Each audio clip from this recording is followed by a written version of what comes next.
CGC es una de las empresas líderes en el sector energético argentino. Somos el sexto productor de gas y accionista co-controlante de la mayor red de transporte de gas del norte y centro-oeste del país.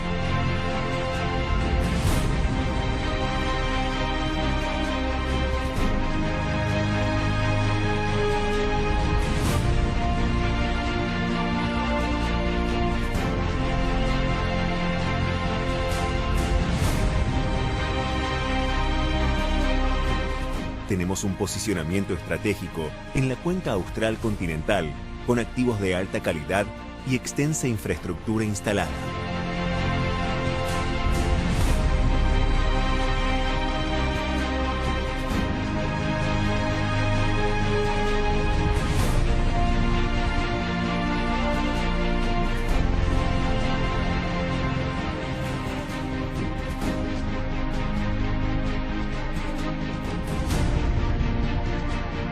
Nuestro experimentado equipo de management ha demostrado gran capacidad técnica y una excelente performance. Durante el año pasado, la compañía duplicó sus ingresos, triplicó el EBITDA y mejoró significativamente su nivel de leverage.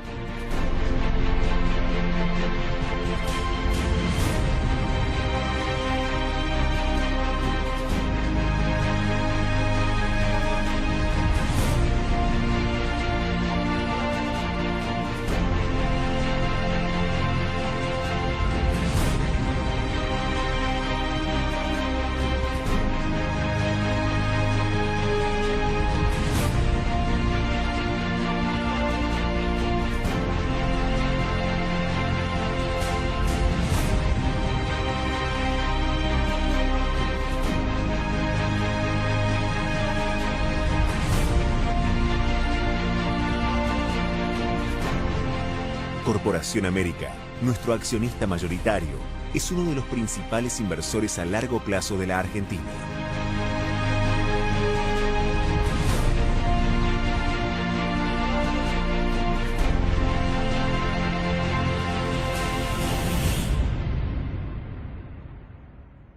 Muy buenas a todos y bienvenidos a otro video de inversión fundamental. Esta vez les voy a estar haciendo un análisis muy breve de la situación financiera de Compañía General de Combustibles, que está haciendo una licitación de obligaciones negociables, la cual se va a licitar el 4 de junio, o sea mañana, con un plazo de 24 meses, una tasa a licitar que va a estar en torno al 9% y una integración en dólares o especie CP120 con un domicilio de pago y legislación argentina, amortización bullet, intereses trimestrales y liquidada del 4 al 10 de junio con un monto mínimo a suscribir de $100. Como ya vieron en el video del principio, la Compañía General de Combustibles es una compañía de capital cerrado del grupo Corporación América, líder en el mercado energético argentino, dedicada al desarrollo, exploración y producción de gas y petróleo. Sus actividades de extracción se concentran en la cuenca austral y la cuenca del noroeste. También la sociedad mantiene negocios en el segmento del mainstream a través de su participación en Transportadora de Gas del Norte, Gas Andes Argentina, Gas Andes Chile y Transportadora de Gas de Mercosur. Compañía General de Combustibles presenta una escala operativa mediana y una adecuada posición competitiva como el quinto productor de gas de la Argentina. Como ya dije, Compañía General de Combustibles posee una participación indirecta del 28,23% en Transportadora de Gas del Norte a través de su inversión en Gasinvest, que como ya vimos en el video donde analizábamos a Transportadora de Gas del Norte, es la empresa que posee el 56,35% del capital de TGN y por lo tanto Compañía General de Combustibles también estaría teniendo una participación en Transportadora de Gas del Norte. Vamos a estar haciendo un breve análisis fundamental de las capacidades de pago con un enfoque del acreedor, como ya hicimos con la obligación negociable de YPF Luz. Principalmente vamos a estar viendo lo que es la liquidez, fondos de maniobra, solvencia, proporción de activo con respecto al pasivo, estructura de financiamiento, ratios de inmovilización y financiación de la inversión inmovilizada, las coberturas de intereses, los ingresos totales con respecto a los gastos financieros, el resultado operativo también con respecto al gasto financiero y la cobertura del pasivo no corriente. Empezando con la posición de liquidez, vemos que al último dato, al 31 de marzo del 2020, 2021 es de 1,10, la cual mejoró con respecto al último trimestre y cierre del año 2020, que era prácticamente de 1, pero viendo el dato de liquidez que pudo lograr tener al 31 de diciembre del 2019 de 1,64, esta liquidez está un poco por debajo, pero sin embargo es una liquidez que está ok. Quiere decir que por cada peso de deuda de corto plazo la empresa tiene en su activo corriente o activo de corto plazo 1,10 para responder, viendo la liquidez ácida en la que a la cuenta le sacamos el inventario, ya que es lo menos corriente dentro de lo que es el activo de corto plazo, ya la liquidez pasa a ser o estar por debajo de 1, teniendo un ratio de 0,93, el cual es inferior al que tenía en el año 2019. El fondo de maniobra al terminar el año 2020 es prácticamente de cero, incluso un poco negativo, bastante inferior al fondo de maniobra de 8.273 millones de pesos que tuvo al finalizar el año 2019. Recordemos que el fondo de maniobra resulta de restar a los activos de corto plazo las deudas que hay también en el corto plazo. Otro ratio de cobertura es la cobertura del pasivo corriente con respecto a la posición de efectivo que tiene la empresa, y vemos que del año 2019 al año 2020 también bajó su posición de cobertura con respecto al efectivo y equivalente, ya que en el año 2019 termina este año con una cobertura del 45%. Esto quiere decir que tenía un efectivo que era el 45% del total de su pasivo de corto plazo, lo cual es una posición bastante buena. Y al finalizar el año 2020, su posición de efectivo y equivalentes representa el 28% del total de su deuda de corto plazo. En cuanto al ratio de solvencia, vemos que al 31 de marzo del 2021 es de 0,56. Esto quiere decir que por cada peso en el pasivo la empresa tiene en el patrimonio neto 0,56 para responder. Mejoró con respecto al último dato del 2020 e incluso es mayor al que tuvo al finalizar el año 2019, lo cual es un dato positivo. La empresa mejoró su posición de solvencia. La proporción del activo con respecto al pasivo también aumentó al 31 del 3 del 2021. Por cada peso de pasivo la empresa tiene en el activo 1,56, lo cual supera a esta proporción que tenía al finalizar el año 2020, que era de 1,51, e incluso mayor a la que tuvo al 31 de diciembre del año 2019, que era de 1,53. La estructura de financiamiento es bastante equilibrada en los últimos periodos analizados. Al primer trimestre del año 2021, su estructura de financiamiento es de 36% de financiación con capital propio y 64% de financiación con pasivo. La empresa está algo sobreendeudada, pero se mantiene bastante estable en los últimos 2 años. Si vemos la cobertura de interés con respecto al EBITDA, en el año 2019 generó un EBITDA que fue 7,23 veces mayor al gasto financiero que tuvo en ese periodo, y en el año 2020 esta relación baja a 4,59 veces. Esto es un dato negativo. Siempre queremos que el EBITDA represente un número más grande siempre con respecto a los gastos financieros que genera la deuda de la empresa. La cobertura de intereses respecto al flujo de efectivo por las actividades operativas también disminuyó. En el año 2019 tuvo un flujo de efectivo por actividades operativas casi 7 veces mayor a lo que tuvo de gastos financieros en ese periodo, y en el año 2020 fue 3,39 veces mayor. Vemos que su cobertura de intereses sufrieron una leve baja o baja considerable. Esto debería mejorar para que la empresa no tenga problemas de hacer frente al gasto de los intereses que le genera sus pasivos. El ratio de inmovilización, o sea, la proporción de activo no corriente o inversiones de largo plazo sobre el activo total, es del 72%. Se mantiene bastante estable en los últimos años, incluso al primer trimestre del año 2021. No varió mucho. La financiación de la inversión inmovilizada mejoró levemente con respecto al último trimestre del año 2020, es de 1,03. Esto es positivo, ya que la empresa no se estaría endeudando a corto plazo para hacer frente a inversiones de largo plazo. Teniendo en cuenta el activo corriente actual que tiene la empresa con su pasivo de largo plazo,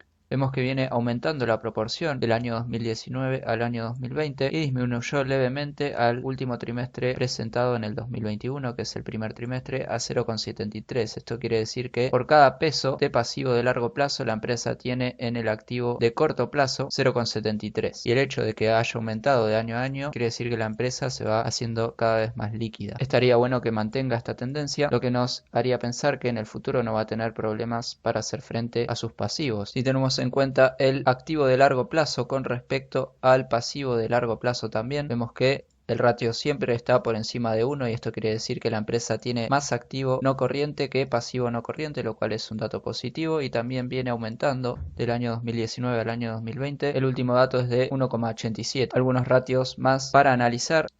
es el del margen de EBITDA, que es del 60% y ha venido aumentando con respecto a años anteriores. También el margen con respecto al EBIT, que es del 30% en el año 2020, que si bien es inferior al que tuvo en el año 2019, es superior al que tuvo en el año 2018. El resultado de EBITDA del año 2020 fue 1,9 veces mayor a la deuda que tiene la empresa, proporción que aumentó con respecto al año 2019 y que igualó con respecto al año 2018. La cobertura de intereses con respecto al resultado EBIT. El resultado EBIT es la utilidad antes de intereses e impuestos. Fue 2,4 veces mayor a los gastos financieros del periodo, un dato que empeoró con respecto al año 2019, que era de 3,8. Pero se mantiene ok. Un dato a tener en cuenta es que las ventas netas que tuvo en el año 2020 fueron menores a las deudas ajustadas de la empresa, cuando años anteriores las ventas o la facturación de la empresa venía siendo siempre mayor a la deuda que tenía. En la planilla también les incluí algunos datos sobre la producción que viene teniendo la Compañía General de Combustibles.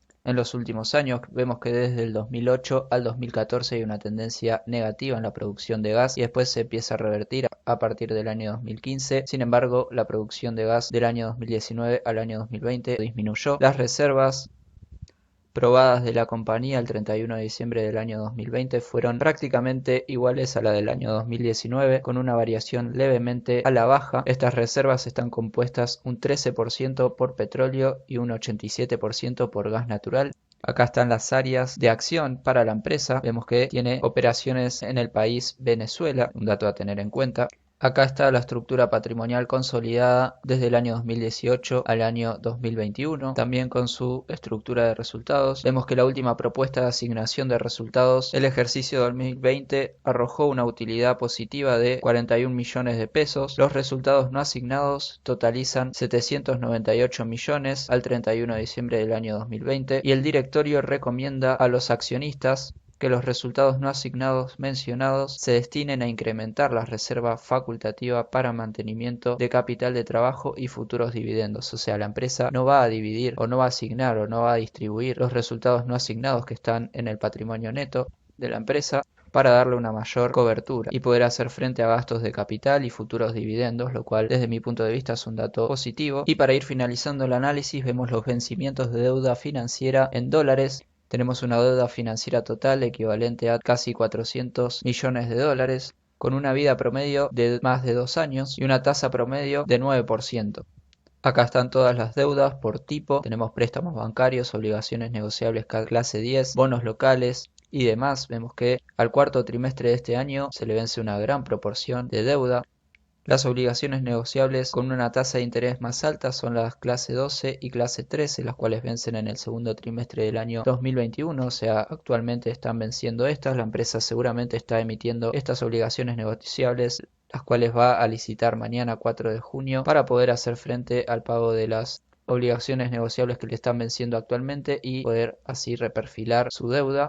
Algunas calificadoras de riesgo para la deuda de la empresa le dan esta clasificación. La calificación de deuda subordinada en moneda extranjera para la empresa es de BBB+, según la consultora Moody's Argentina. Desde mi punto de vista, el rendimiento de la obligación negociable de esta empresa es bastante bueno, 9% es una buena tasa en dólares. Sin embargo, tiene algunos riesgos, por ejemplo que la empresa está en un sector que es muy regulado, intervenido por el Estado, y en caso de que las tarifas de gas se sigan atrasando o que el cepo se siga endureciendo, puede hacer que la empresa se le dificulte reunir los dólares necesarios para cancelar la obligación negociable cuando venza más adelante. Las coberturas de intereses variaron a la baja del año 2019 al año 2020. La estructura de financiamiento es una estructura de financiamiento que depende en mayoría de la financiación con pasivo. Algunos datos positivos, como ya dije, es que la solvencia haya variado positivamente en el primer trimestre y que la proporción de activo con respecto al pasivo haya también variado positivamente. La perspectiva puede ser buena siempre que la producción logre aumentarse, que las tarifas de gas no queden excesivamente retrasadas con respecto a la inflación y al tipo de cambio y que el cepo no se siga endureciendo. Yo creo que manteniendo algunos ratios de cobertura como los tenía en el año 2019 y 2018 no debería haber problemas más adelante para hacer frente a las obligaciones negociables y poder tomar deuda nuevamente en el mercado para cancelar las deudas que estaríamos tomando nosotros actualmente. Así que esa es mi opinión. Para todos los interesados les invito a ampliar el análisis Si te gustan los videos que hacemos en Inversión Fundamental, te invito a que te suscribas al canal, actives la campanita, así no te perdés ningún video nuevo. Un saludo y hasta la próxima.